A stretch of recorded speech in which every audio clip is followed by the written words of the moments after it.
I decided to make this video now as opposed to having a bunch of people ask me questions later on about what I'm doing. I am trying to train to take part in an amateur boxing competition. Might take place sometime next year. And I know a lot of people that I know are wondering why in the world am I doing this, being of a certain age. And I've thought about it a lot, like why am I doing this? Why am I taking on this challenge, a physical and mental challenge? And I think when you get to a certain age in your life, you've had some accomplishments, you've done some things relatively well. You kind of look around and think, what else is there? What else can I challenge myself with, besides work, family, and the usual life stuff? And I have been doing boxing for about a year and a half until now, taking boxing classes. And they had a sparring class, an introduction to sparring class. And when you take the boxing class, you often walk past the ring that they have there. By the way, shout out to Blue Boy Boxing in Thomaston, Connecticut. I'll try to have the link in the description below. Great place to go train, great people, very family oriented, not intimidating at all. But the one thing that is intimidating is that you watch these people spar, and when you first start boxing, you're wondering how do you get into the ring to spar, because you don't just take two classes and they put you in the ring. It doesn't work that way. And because you are a beginner, it's really hard to look around and say, well, I want to spar with someone who's a beginner or kind of at my level, right? And that's really hard to do. It's really hard to ask for that. It's really intimidating because you don't want to look stupid and you don't want to get in the ring with someone way more advanced than you who's going to kind of not beat you up and make you look a little bit stupid.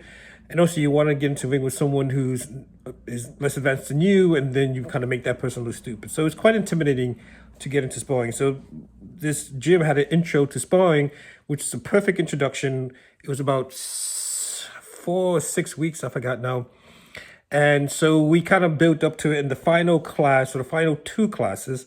We actually was paired up and got into the ring to spar only for a minute and a half round. So you spar for about a minute and a half, then you take a minute rest, and you spar. So having done that, I felt really good, even though I nearly died from the sparring. And after that, someone at the gym approached me and said, would you like to do a competition? It's something I've spoken about with them before. And they said, you want to do a competition? I said, yes.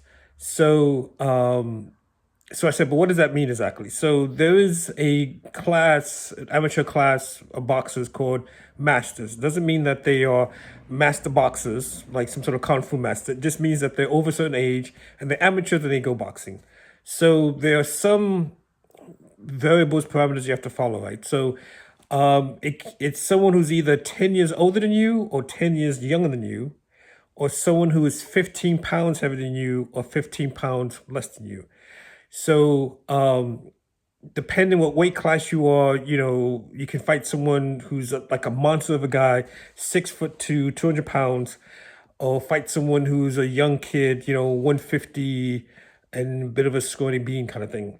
And also, they try to pair you up with somebody who has the same amount of experience as you do, which could mean that you could be facing someone who's been training for 5 years in boxing, but this is the first big competition. So there's always that risk. But I kind of trust the gym and these people that they're not going to put me in a really bad situation at any point. So those are kind of the rules. It's not like Rocky where you beat each other to a pulp. It is amateur. You have the headgear, which is heavily padded. It's only for minute and a half rounds, which depends on how they want to do. And the referees are very good about stopping fights if someone is clearly outmatched and is not defending themselves. So to all you folks who think this is like a blood sport kind of thing where we'll beat each other to a pulp and people be knocked out, it doesn't happen like that. You basically try to win the round. So throwing as many punches and hitting as many punches as you can. So rarely does anyone get knocked out. As Coach Blue says, there's not a lot of people in the gym or kind of in the area that has Mike Tyson knockout power. So you're not going to knock somebody out. It's unlikely you'll be knocked out. So I started taking private lessons on top of going to the regular boxing classes a couple of weeks ago, 1 or 2 times a week, in hopes to kind of train up for this competition. And the reason I started taking private lessons is that the boxing classes are awesome. They really are. It's a great workout. You do get a a good amount of boxing training and instruction. The problem is that, there might be 15 people in the class, right? Which is probably a normal size, 15, 20 people. So the coach, he shows us some combination, and then we do that combination for 3 minutes. And so he'll go around to as many people as he can in those 3 minutes, and then work with them for like 30 seconds, 45 seconds, maybe a minute, to kind of work with them on the combination.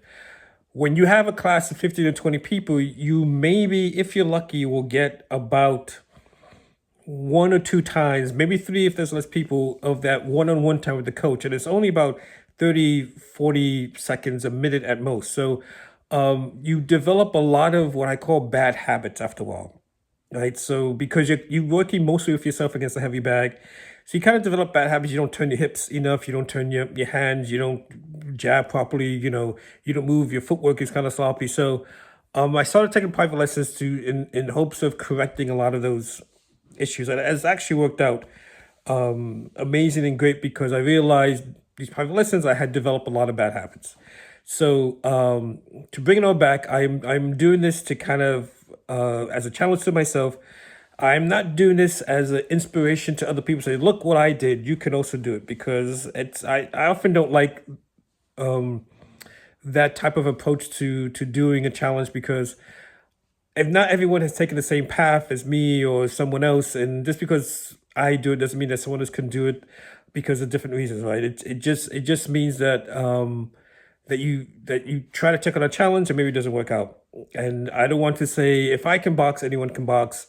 I will say it is a great workout if you can do some sort of martial arts as a workout of sport. You do get a extremely good workout, and you get a little bit of confidence that when you are in some situation that you know what to do, how to handle yourself. Boxing doesn't always, what's in the ring doesn't always translate one for one out in the streets. It doesn't work that way, right? But you do develop a few skills, and know how to throw a punch in a situation, so that if things go south, you can at least maybe have a chance to not look completely stupid or not get beat up. So again, this isn't not doing this for inspiration to say I want, I'm trying to get a bunch of old people to go boxing. I'm trying to inspire people to get into sports or fitness. I'm not a fitness freak. I've never been a fitness freak in my life. This is just a challenge for me. And if you watch me on this journey and you think, hey, maybe I can do this thing or take on my own challenge, awesome.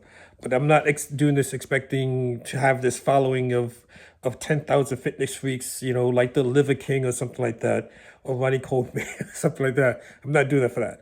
So I'm going to try to post as much as I can. I'm going to try to record the sessions as I can, whether the classes or the one-on-one sessions. It's not always easy because, people do get self-conscious about being filmed at a gym. And I know it can be quite annoying, this whole kind of subculture of people filming themselves in gyms and their workouts. And I know there's a fair number of people that don't like it. So I'm going to try to be discreet when I do this, try to be respectful of the people's privacy as much as I can. But I think it's for myself mostly, and for friends and family, I think it'll be a quite interesting journey to document as I kind of go through this process. So peace and love, and hopefully soon I will post, I think there's already one video posted, but I will start posting more videos as much as I can. Love you all. Bye.